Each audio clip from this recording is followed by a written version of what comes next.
Assalamualaikum warahmatullahi wabarakatuh.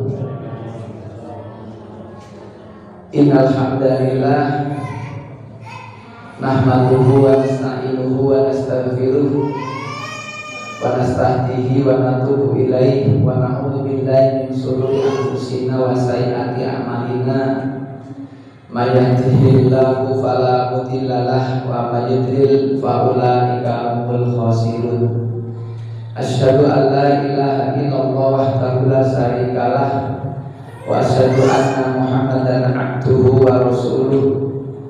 Allahumma shalli ala Muhammad wa ala ali Muhammad kama shallaita ala Ibrahim wa ala ali Ibrahim wa barik ala Muhammad wa ala ali Muhammad kama barakta ala Ibrahim wa ala ali Ibrahim innaka Hamidum Majid.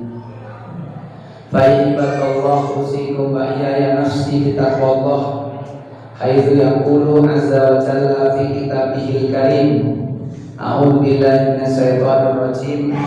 Ya ayyuhalladzina amanu taqullaha haqqa tuqatih wa la tamutunna illa wa antum muslimun.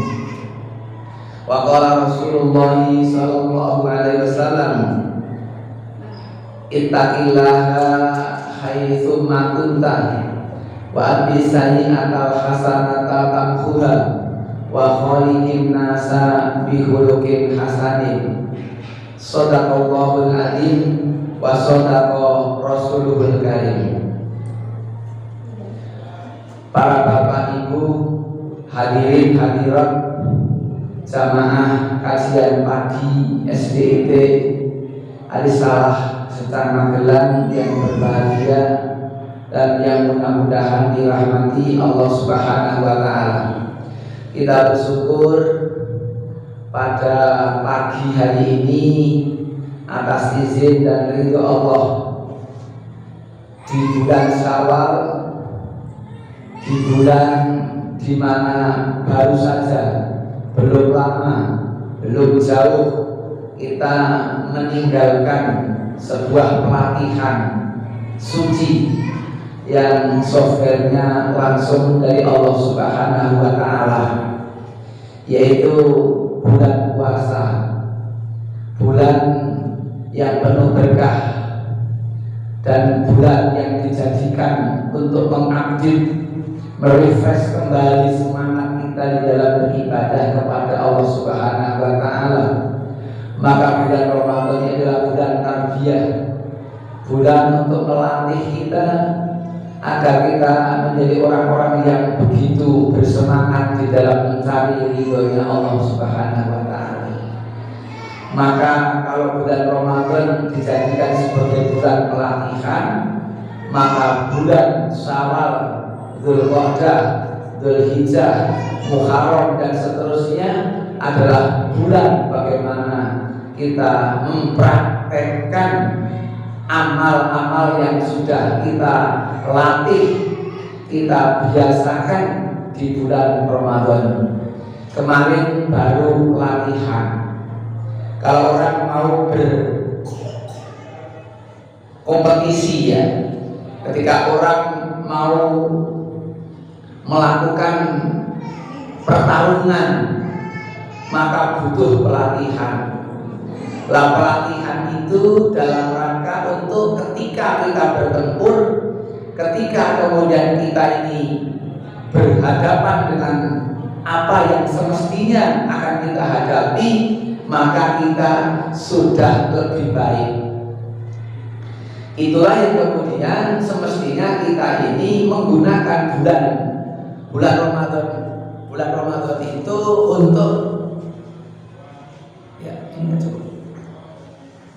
Bulan Ramadan itu digunakan untuk bagaimana melatih diri, maka menahan lapar, dahaga, kemudian diikuti dengan ibadah-ibadah yang lain, sunnah maupun yang wajib seperti sholat 5 waktu, kemudian juga sunah-sunahnya. Ini dalam rangka melatih supaya pasca Ramadan kita ini jadi orang yang terbiasa karena sudah ikut pelatihan.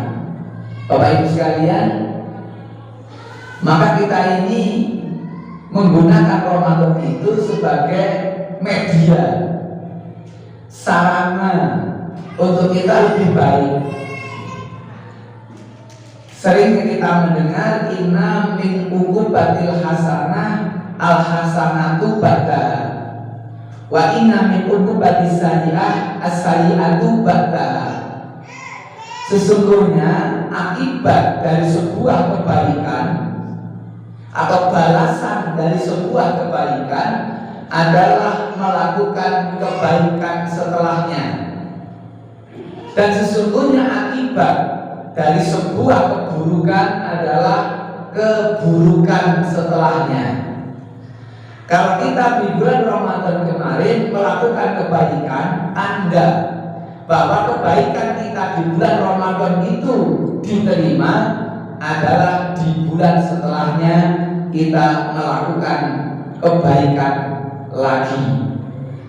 Tetapi kalau kemudian ternyata justru sebaliknya yang berkembang, yang menjadi sesuatu hal yang biasa terjadi adalah keburukan, berarti ini adalah adanya keburukan yang diterima.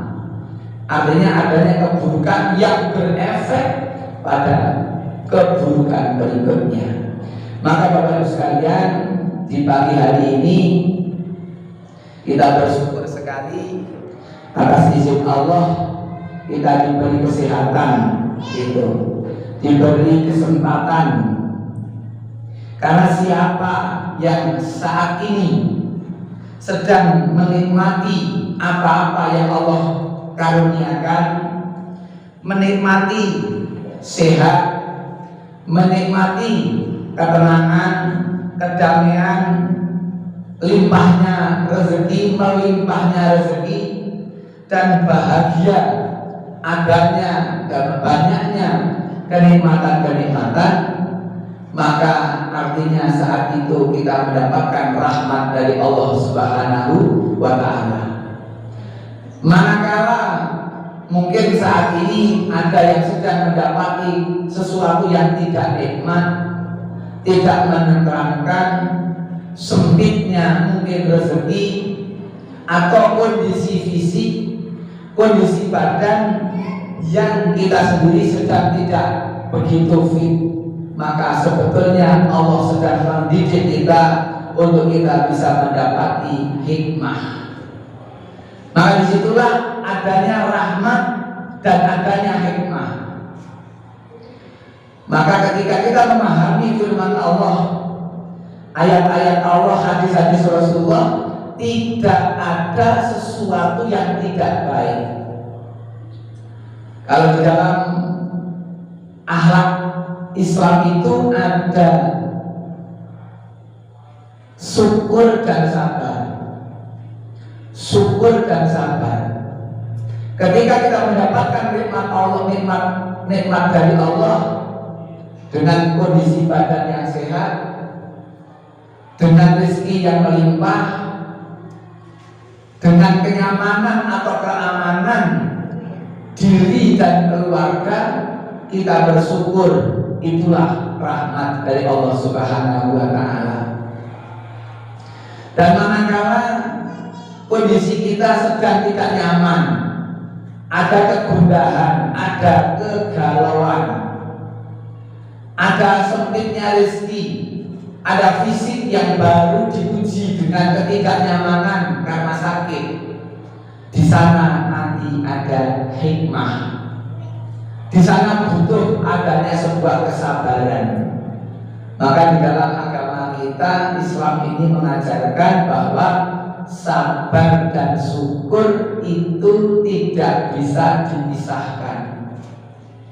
Sabar dan syukur itu tidak bisa dipisahkan. Sehingga para ulama menerangkan sabar dan syukur itu seperti kepala dan badan. Artinya sabar dan syukur tidak mungkin berpisah. Tidak mungkin ada kepala tanpa badan, dan tidak mungkin pula ada badan tanpa kepala. Akan mengerikan ketika ada kepala berjalan-jalan tanpa badan, atau lebih mengerikan ketika ada badan yang berjalan-jalan tanpa kepala. Begitu. Maka sabar dan syukur ini itu menjadi sesuatu yang selalu beriringan. Ketika mendapatkan rahmatnya Allah, kita bersyukur. Ketika kemudian mendapatkan ujian-ujian, kita bersabar. Karena di balik ujian ada hikmah. Pasti ada hikmah. Ada sesuatu yang mungkin kita tidak senangi. Mungkin kita melihat sebuah musibah itu gak ada kebaikan. Karena kita berpikir begitu. Mungkin kita melihat adanya sebuah musibah itu, ya, tidak ada kebaikan sedikit pun. Tapi di balik musibah itu Allah menghendaki kebaikan yang banyak. Mungkin kita saja yang melihat tidak ada kebaikan di situ, tapi Allah di balik itu menghendaki adanya hikmah yang harus kita kemudian akan dapati setelah itu. Maka Bapak sekalian, bagi yang mampu melaksanakan ibadah-ibadah bulan Ramadan, kita berupaya untuk menambah kebaikan itu di bulan Syawal dan bulan berikutnya.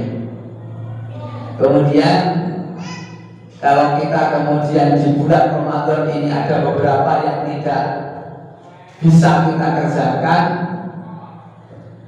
karena adanya sesuatu, entah mungkin karena sakit atau yang lain, sehingga tidak bisa banyak berbuat kebaikan, memang harus bersabar. Ada yang kemarin bisa berbagi zakat, artinya itu sebuah kebaikan.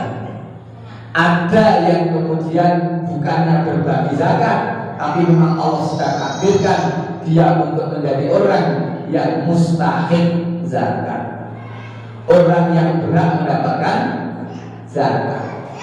Jadi ada orang-orang yang memang bisa diberi kemudahan untuk memberi dan bisa untuk bersabar, untuk ikhlas ketika mendapat satu keadaan, sehingga dia ketika itu justru harus dibantu, harus ditolong, harus mendapatkan apa yang mestinya menjadi haknya. Maka Bapak Ibu sekalian, kita mengambil pelajaran dari bulan Tarbiyah, memetik hikmah dari bulan Tarbiyah. Target pencapaian, kalau di dunia pendidikan namanya KKM. Ada target minimal nilai, ada target maksimal nilai, mungkin begitu. Dan di dalam ibadah berpuasa itu, kita ini ditarget oleh Allah walau kita sudah beriman. Apa targetnya? Menjadi orang-orang yang muttaqin. Orang yang bertakwa itulah orang yang muttaqin. La'allakum tattaqun adalah harapan bagaimana menjadi orang yang bertakwa. Maka walau kita di awal ayat dipanggil ya ayyuhalladzina amanu, wahai orang-orang yang beriman, diwajibkan atas kalian berpuasa. Panggilan yang pertama memang orang yang beriman, yang kemudian diwajibkan untuk berpuasa. Tetapi coba dilihat di akhir ayat, la'allakum tattaqun, agar menjadi orang-orang yang bertakwa. Bapak Ibu sekalian, apa beda orang yang beriman dengan yang bertakwa? Kenapa orang-orang yang beriman disuruh berpuasa? Begitu. Maka ketika orang-orang yang beriman disuruh berpuasa supaya menjadi hamba-hamba Allah yang muttaqin. Dan karena muttaqin bertakwa inilah yang nantinya akan masuk ke dalam surga karena ketakwaannya. Maka berbekalah. Dan sebaik-baik bekal fa inna khairaz zadi taqwa. Dan sebaik-baik bekal adalah bekal takwa. Maka la'allakum tattaqun, mudah-mudahan kita dapati menjadi hamba yang bertakwa. Bagaimana dia menjadi hamba yang bertakwa? Sampai kita harus bertahan selama 1 bulan, menahan dahar, menahan nunjuk, menahan lapar, menahan haus. 1 hari hampir 13,5 jam. Dari setengah 5 waktu subuh sampai nanti jelang maghrib atau maghrib sekitar jam 6 kurang, 13,5 jam kita bertahan untuk bagaimana menjadi hamba yang bertakwa. Bapak Ibu sekalian, kalau kita buka firman Allah, suratnya surat Az-Zumar, gitu ya. Surat Az-Zumar ayat yang ke 70 berapa itu? 3. Az-Zumar 73. Mungkin bisa dibuka. Allah Subhanahu wa taala berfirman, ayat yang ke-73. Allah menerangkan, a'udzu billahi minasyaitonir rajim. Wasiqal ladzina taqaw rabbahum ilal jannati zumara hatta idza ja'uha wa futihat abwabuha wa qala lahum khazanatuha salamun alaikum tibtum fadkhuluha khalidin.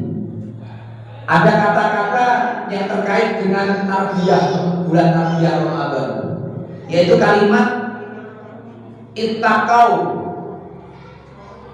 wasiqal ladzina taqau. Kata Allah, dan orang-orang yang bertakwa kepada Rabb mereka dibawa ke dalam surga berbondong-bondong. Wasiqal ladzina taqau rabbahum ilal jannati zumara. Jadi ternyata satu yang perlu kita catat, untuk masuk surga itu dengan syarat takwa. Dan ketika sudah bertakwa, nanti akan digiring, dibawa, diantar menuju ke dalam surga dengan berbondong-bondong. Masuk ke dalam surga ternyata bareng-bareng. Masuk ke dalam surga ternyata tidak sendirian, berkelompok-berkelompok. Di dalam tafsir diterangkan kelompok-kelompok itu, orang akan masuk ke dalam surga dengan mereka yang di dalam beramal solehnya sama. Maka orang-orang yang berpuasa akan bersama-sama dengan orang yang berpuasa, berbondong-bondong masuk surga. Orang-orang yang berinfak bersama-sama, orang-orang yang berinfak masuk dalam surga. Orang-orang yang rukuk, orang-orang yang sujud pun akan bersama-sama dengan yang sejenis ketika itu masuk ke dalam surga. Tetapi yang perlu kita katakan adalah syaratnya adalah bertakwa. Jadi kata takwa itu disebut berkali-kali di dalam Al-Quran. Wasiqal ladzina taqaw rabbahum ilal jannati zumara. Maka takwa inilah yang kita harapkan pasca pelatihan suci Ramadan, kita menjadi hamba yang bertakwa. Hamba yang bertakwa adalah hamba yang, kalau kita melihat merujuk kepada perkataan sahabat yaitu Abu Hurairah, orang yang bertakwa itu adalah orang yang diumpamakan oleh Abu Hurairah seperti orang yang berjalan dan di tengah jalan itu banyak duri, banyak penghalang, banyak gangguan, hambatan atau rintangan.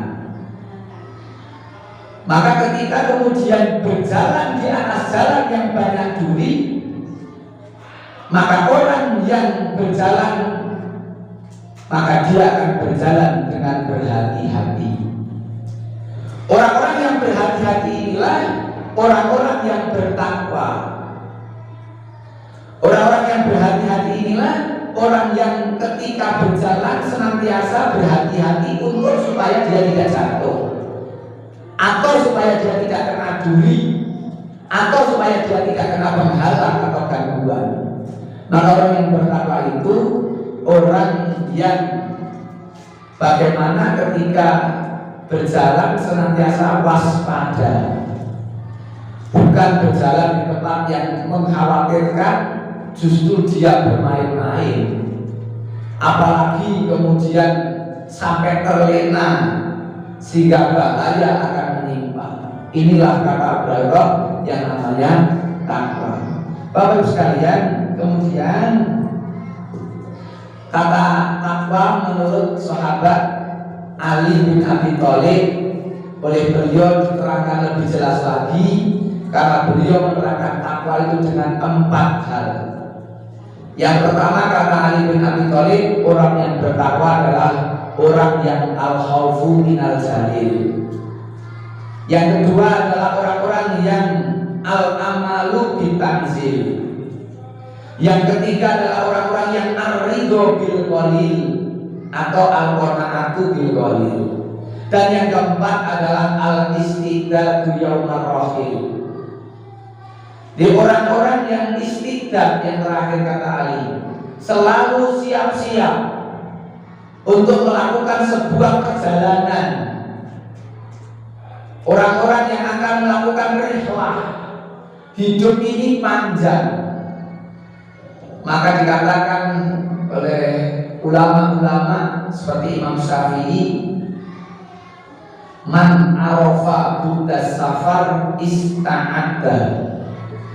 Siapa yang tahu jauhnya perjalanan, maka hendaklah dia bersiap.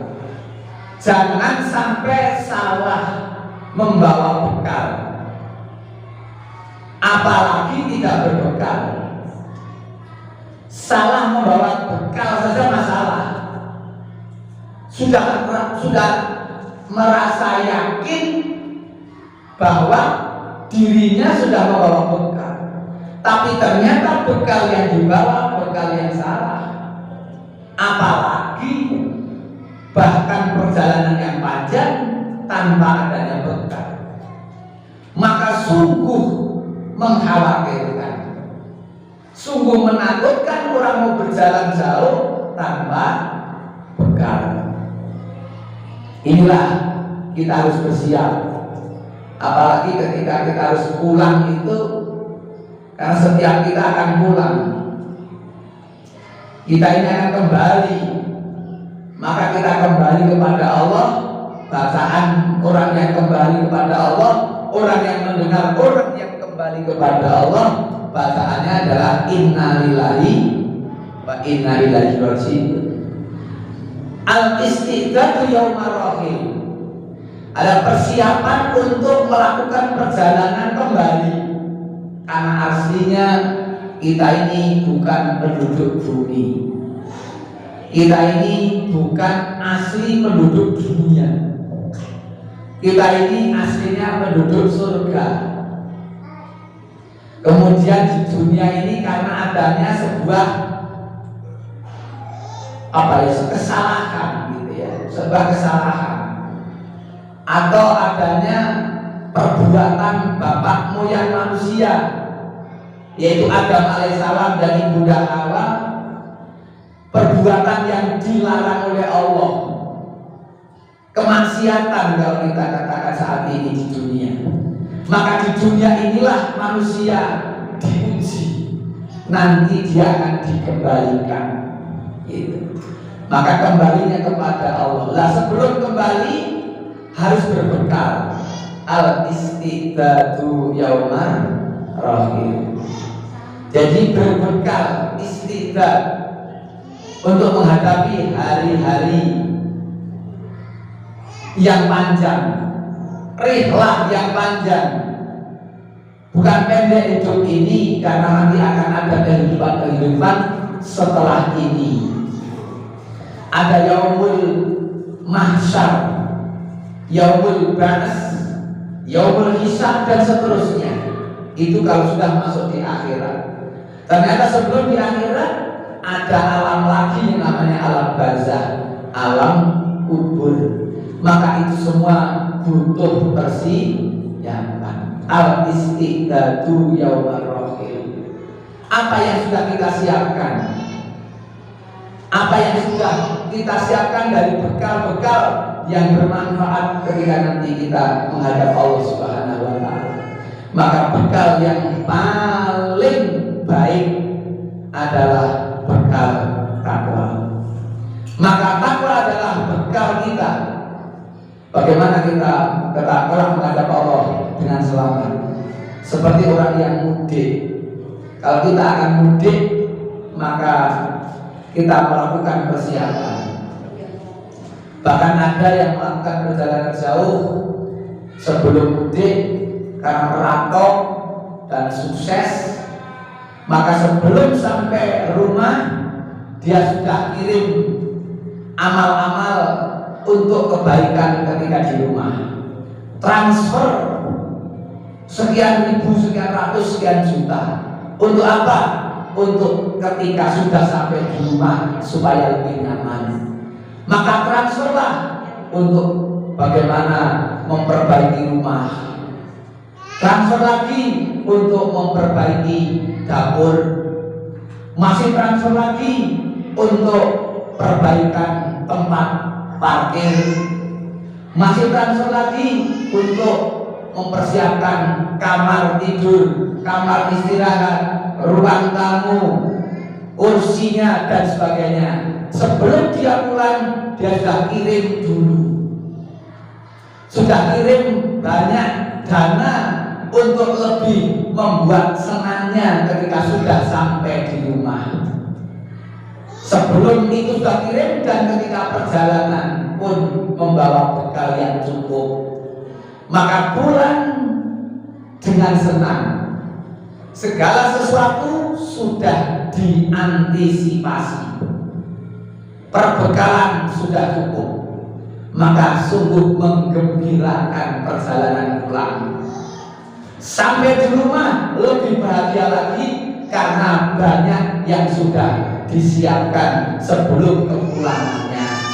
Inilah kita. Kita ini akan pulang. Kita ini harus mempersiapkan bekal. Bahkan kalau bisa sebelum pulang tempat tinggal sudah disiapkan. Maka disitulah ada yang wakaf. Disitulah pula ada yang infak. Kirim transfer dulu supaya nanti sampai di rumah itu bisa menikmati itu. Ada kebaikan-kebaikan yang sudah dikirim sebelum sampai di rumah. Ada amal-amal yang soleh sebelum sampai di tempat tinggalnya. Untuk itulah ketika kita kemudian bisa menyiapkan diri, insya Allah kita ini akan betul-betul menjadi orang-orang yang bahagia.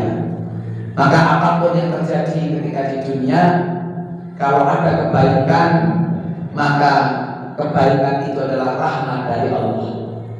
Kalau hati kita nyaman, hati kita tentram, badan kita sehat, rezeki kita melimpah, itu adalah rahmat dari Allah.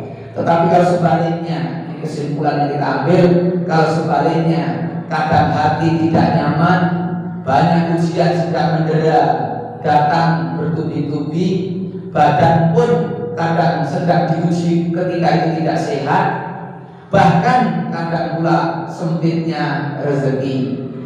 Itu ternyata Allah sedang memberikan pelajaran supaya kita bisa mengambil hikmah.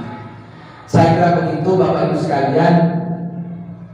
Karena ini ada hal yang harus saya kerjakan, nanti khawatir terlambat, kaitannya dengan perjalanan juga, ya, harus mengantar anak ke terminal karena harus ke Purwakarta saat ini. Nanti kalau bis terlambat nanti jadi malah repot lagi. Begitu yang bisa kita sampaikan. Mudah-mudahan sedikit ini bermanfaat dan menjadikan wasilah kita untuk bisa saling tawasulil haq wa tawasul bis sabr. Aku qauli hadza astaghfirullahaladzim li wa lakum innahu wal ghafurur rahim. Assalamualaikum warahmatullahi wabarakatuh.